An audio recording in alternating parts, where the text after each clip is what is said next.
Hello! Hello! Salut à tous! Hello! Nous profitons d'un petit stop pour faire ce que tout le monde doit faire, c'est la lessive. La lessive, le ménage. Nous avons profité du beau temps pour faire les nettoyages de printemps. Bah oui, c'est juste. Et puis tu vas aussi profiter de montrer à l'extérieur, c'est ça? Et oui, chose promise, chose due, après l'intérieur, c'est au tour de l'extérieur.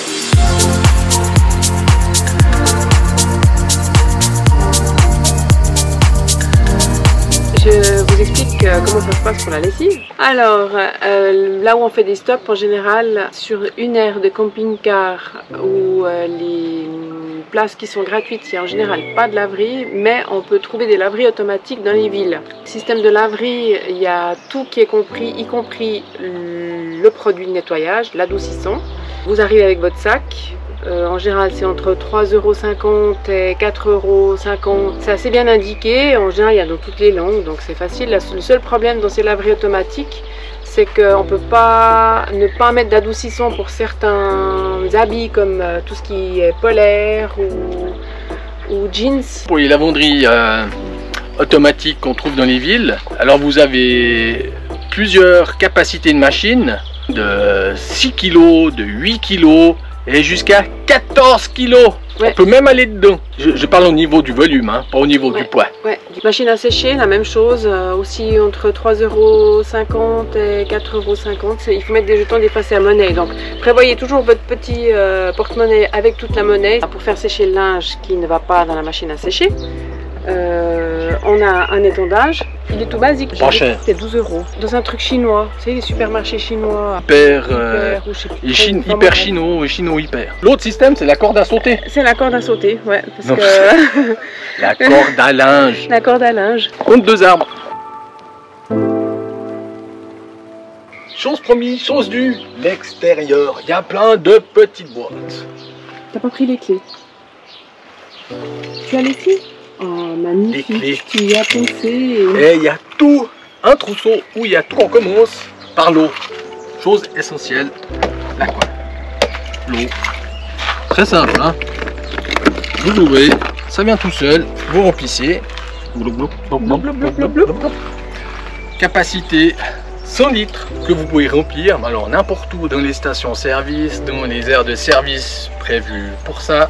Chez un particulier, voilà, il faut juste avoir le tuyau adaptable et ça je vous montre tout à l'heure. Lorsque vous remplissez, vous avez un petit produit à mettre dedans en fonction du temps pendant lequel l'eau va rester. On met logiquement de la Trinkwasser, de l'eau potable, mais c'est pas toujours le cas. Alors on utilise essentiellement l'eau pour se doucher, se laver, brosser les dents, faire à manger, mais de l'eau que l'on cuit. Et puis le bouchon, tu fais comment quand tu remplis, pour pas l'oublier, parce que je sais qu'il y en a beaucoup qui oublient. Hein. Le bouchon, quand j'enlève, moi je le mets toujours dans la poche. Soit il reste avec la clé, parce que tu vas pas partir sans tes clés, mais c'est pas possible. Soit tu le mets dans la poche pendant que tu vas faire les autres affaires, que tu ouvres les autres compartiments. Si tu pars sans, ben, ça peut être ennuyeux.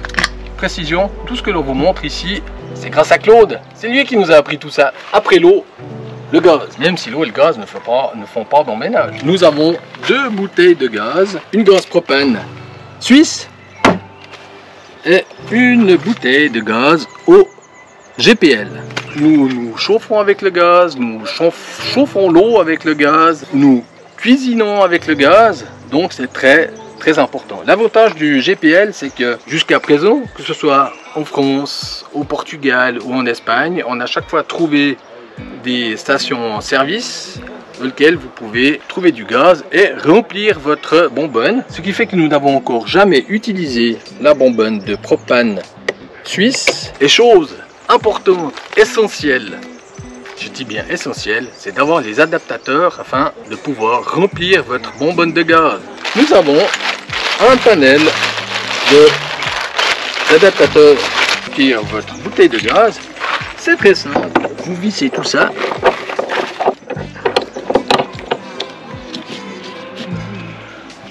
Vous vous arrivez avec votre pistolet, paf, vous le pluguez, vous mettez à sécurité, et vous appuyez sur le bouton et vous remplissez votre bouteille de gaz et vous avez le manomètre qui se pompe là. Et vous pouvez voir qu'elle est pleine parce que nous l'avons remplie avant d'arriver. Nous avons un système DuoShock Truma. Alors DuoShock, ça vous permet de rouler avec le gaz ouvert, ce qui est vachement pratique. Lorsque nous avons fait la visite à l'intérieur, Carole vous avait montré les petits boutons bouteille de gaz gauche, droite. Et ben, c'est automatique. Nous pouvons voir avec l'indicateur ici que nous sommes sur la bouteille de GPL. À savoir que vous ne pouvez pas remplir à 100% votre bouteille de GPL, sinon celle-ci peut exploser. Donc c'est au maximum 80%. C'est réglé automatiquement, pas de souci avec ça. Nous avons encore dans ce compartiment là un tuyau qui permet de vider les eaux grises si l'écoulement est un peu plus loin. Carole avait entamé l'histoire de la boîte à... Eh ben, elle continue. Bon, vous vous souvenez, vous pouvez regarder la présentation qu'on a faite de l'intérieur là en haut ou par là, parce qu'elle était fermée. On appuie sur les deux petits boutons et voici la fameuse boîte. Donc j'ai toujours dedans les gants, une patte parce qu'en général elle est souvent mouillée une fois que je la sors pour la nettoyer. Pour sortir la boîte, donc il faut que le clapet à l'intérieur soit fermé. Donc pour sortir la boîte, on soulève la petite trappe et on tire. Voilà, elle sort là. Pour la vider, c'est relativement simple, hein. Il y a des emplacements partout. On tourne le bitonio, on ouvre, on vide, on rince. Ici c'est la trappe, c'est la fameuse trappe qui sert à ouvrir et fermer. Depuis l'intérieur, il ne faut pas oublier de remettre du VD40 pour pas que ça grippe. Et puis on met dedans à chaque fois, une fois qu'elle est propre, une capsule, c'est à base d'enzymes. Voilà, je ne vais pas vous expliquer, mais je pense que vous avez compris. Et pour la glisser, tout simplement, une fois qu'elle est faite, on la glisse et elle se clip et c'est bon. Je remets toutes mes petites affaires dedans. Voilà.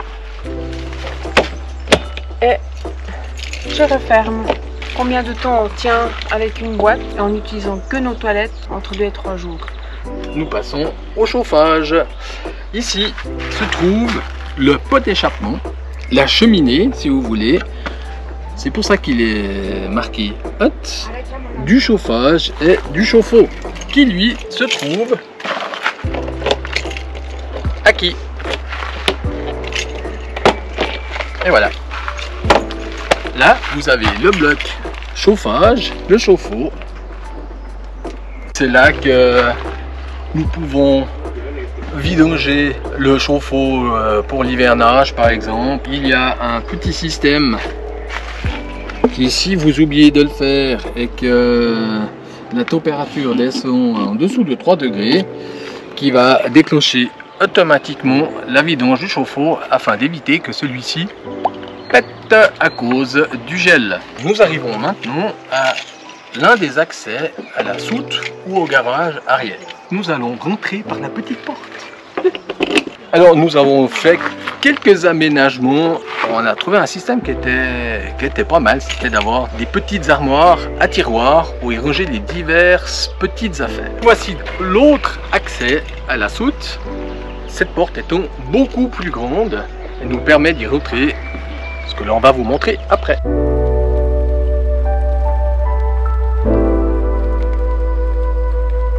Et voilà.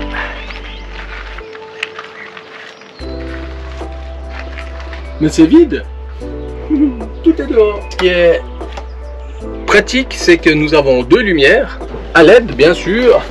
Le LED consomme beaucoup moins de courant ou d'énergie. C'est du tout léger, hein. Ça pèse quelques centaines de grammes, on dira.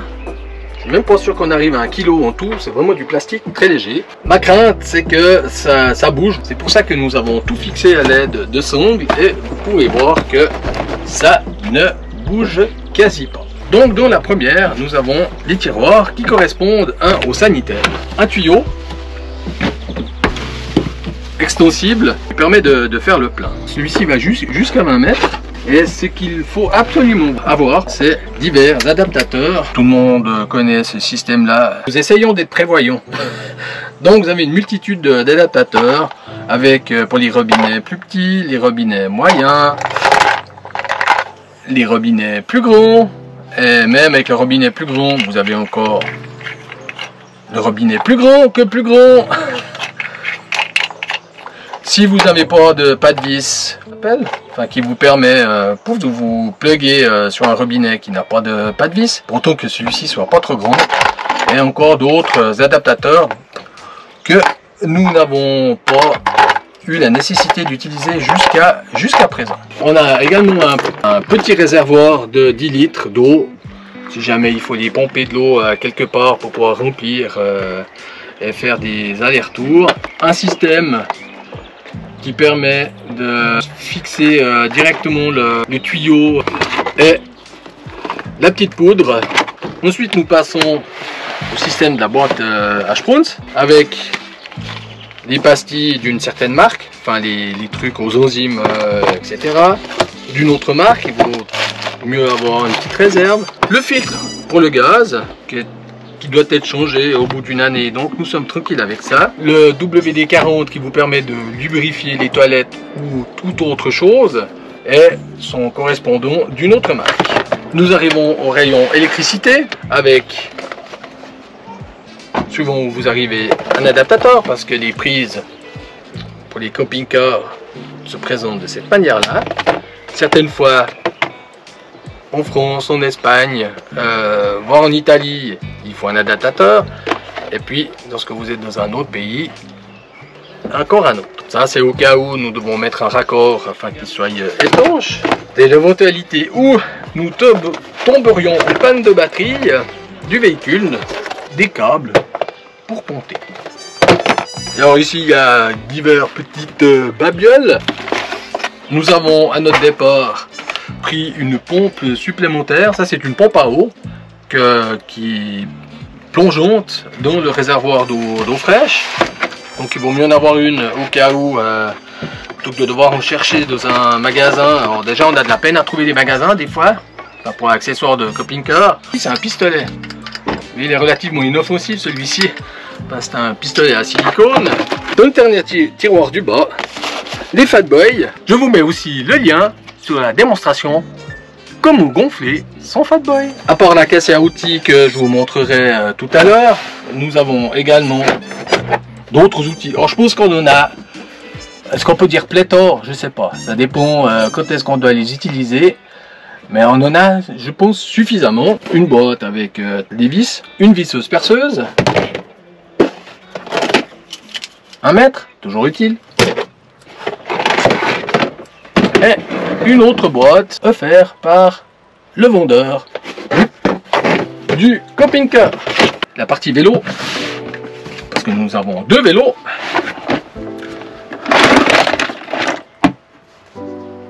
Pour gonfler. Ce qui nous permet de charger les batteries des vélos électriques. Le matériel de réparation au cas où nous crèverions, ce qui est déjà arrivé. Des sangles. Quelques sangles élastiques, toujours utiles, et une corde de remorquage.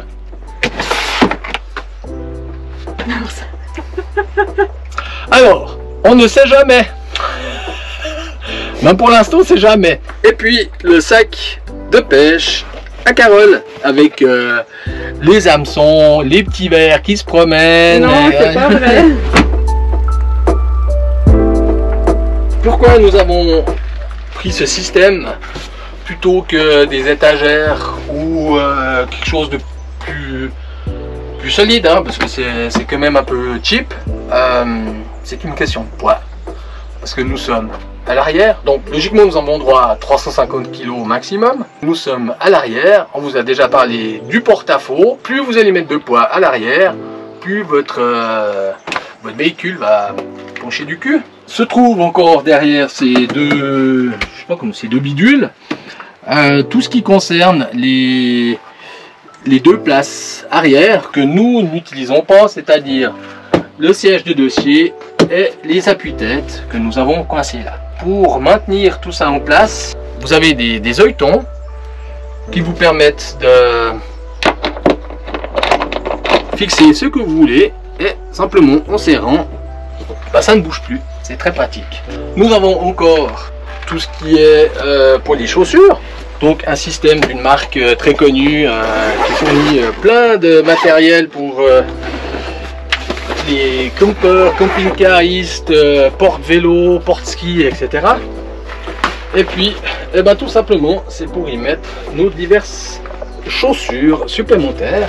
Deux prises électriques, donc du 220. Nous avons également une petite douche extérieure qui est très pratique quand vous revenez de la plage ou d'une promenade, que vous avez les chaussures dégueulasses ou les pieds pleins de sable. Avant ça, vous devez l'amorcer si on veut bien.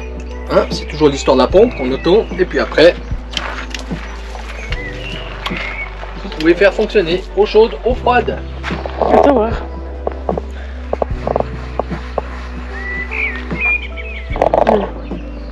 Nous avons un petit extincteur de 2 kg. Merci à Olivier Tintimpon. Je l'ai gagné un concours chez Norex. Merci beaucoup. La tringle à rideau.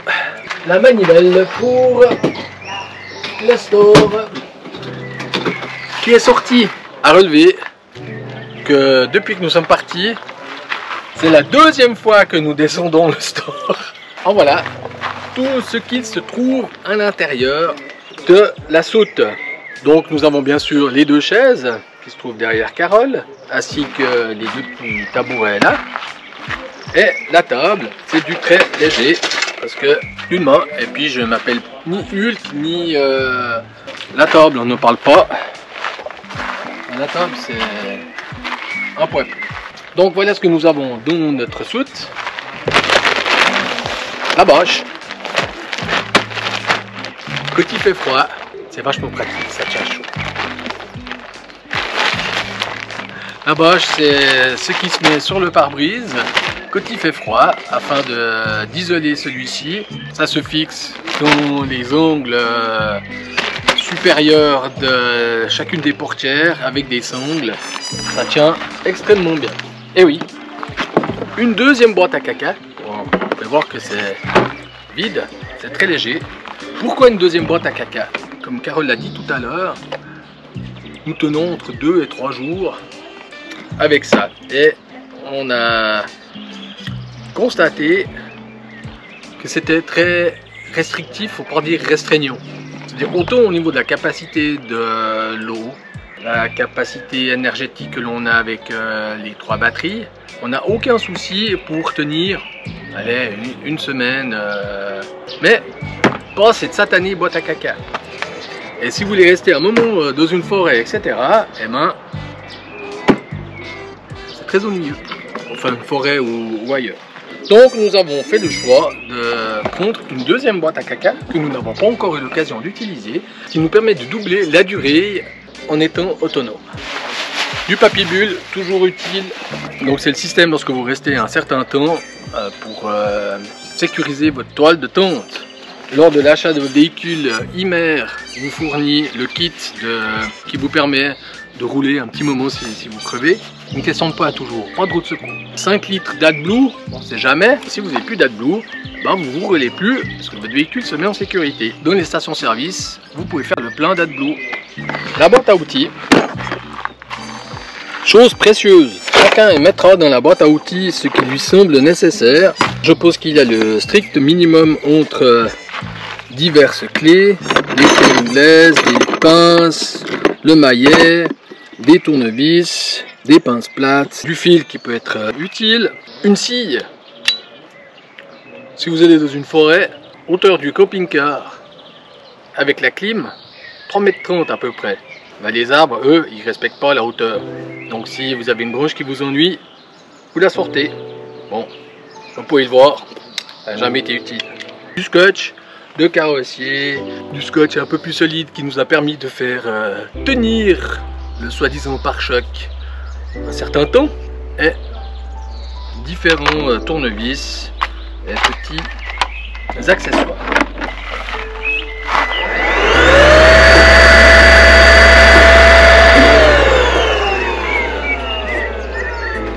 Un machin brouillon, utile et nécessaire, utile pour nettoyer l'intérieur du camping-car qui, je vous rappelle, est notre maison avec les accessoires. Toujours les mêmes les cales, elles sont pas là, elles sont sous le véhicule. Le paysage derrière moi, je trouve qu'il est pas mal avec le linge. Pour ceux qui ne le savent pas, eh ben, en France, depuis le 1er novembre de l'année dernière, il est obligatoire dans certaines régions et départements de posséder soit des chaînes ou d'avoir monté des pneus neige. Étant donné que nous sommes partis en décembre, eh ben, nous avons dû faire l'acquisition de chaînes. Ce dont nous nous serions bien passés. Bien sûr, un poids que nous considérons totalement inutile aujourd'hui. Mais on ne va pas les abandonner au bord de la route. Pour ceux qui nous suivent sur Instagram, ils sont déjà en courant. Donc nous avions fait l'acquisition d'un barbecue à gaz. Voilà, le barbecue à gaz. Vous aurez une petite démonstration, parce que ce soir on va se faire des choulettes à des cordelles. Ce qui ne rentre pas dans le sac à chaussures, ce sont les grosses godasses de montagne. Nous finissons par les deux vélos de marque O2 Feel ou O2 Feel in English, mais de fabrication française. Le poids 22 kg chacun. Il fonctionne très bien. Branchement électrique. Un enrouleur de 20 mètres. Alors certains se promènent avec un câble de 20 mètres mais sans enrouleur. Donc chaque fois qu'ils bougent, ils entourent leur truc comme ça. On ne trouve pas ça très pratique. C'est pour ça qu'on a pris l'enrouleur avec l'inconvénient qu'il pèse un certain poids. L'avantage de cet enrouleur, c'est que vous avez également deux prises 220. Enfin, nous on les utilise pour charger les batteries des vélos. Dernière chose, vous aurez la démonstration lorsqu'on utilisera le barbecue ce soir. Le système qui permet de se plugger sur le gaz. Là se trouvent les ventilations pour le frigo.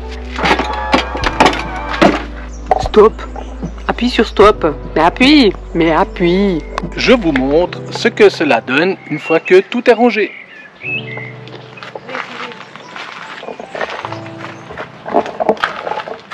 Vous pouvez voir que chaque chose est à sa place et chaque place a sa chose. C'est comme à l'intérieur. Et surtout, le petit corrigide, ça ne bouge quasi pas. L'essentiel étant que, voilà. Donc je vous parlais du barbecue. Parce qu'on a cherché pendant longtemps, très longtemps. C'est ça. C'est ça, c'est ce système de plug. Tout simplement, vous branchez sur le gaz, hop, vous ouvrez et vous utilisez.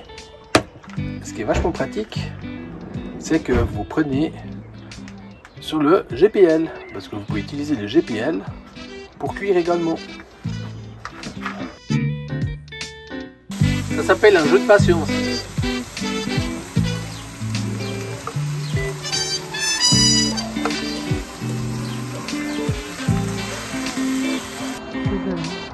Bon, et vous avez vu? C'est nous là derrière. Voilà. J'espère que la présentation cette fois-ci de l'extérieur vous aura plu. Toi, t'as pensé quoi, toi? C'était très bien. Non, si vous avez des questions, n'hésitez pas à les poser dans les commentaires. On y répondra volontiers. Si vous voulez pas poser des questions, vous en posez pas. Bon, alors, le petit pouce, mince, j'ai oublié. De quoi? J'ai dit que je lui ai dessiné une poupée sur mon pouce. Ah ouais, mince. Ah ce sera pour la prochaine fois. Ça sera pour la prochaine voilà. fois. Donc n'oubliez pas le petit pouce, de partager, de vous abonner, de mettre la petite cloche, de commenter. Vous pouvez nous retrouver aussi sur Facebook et Instagram. Sous Kappa Visite le Monde. Yes. Allez, à la voyure.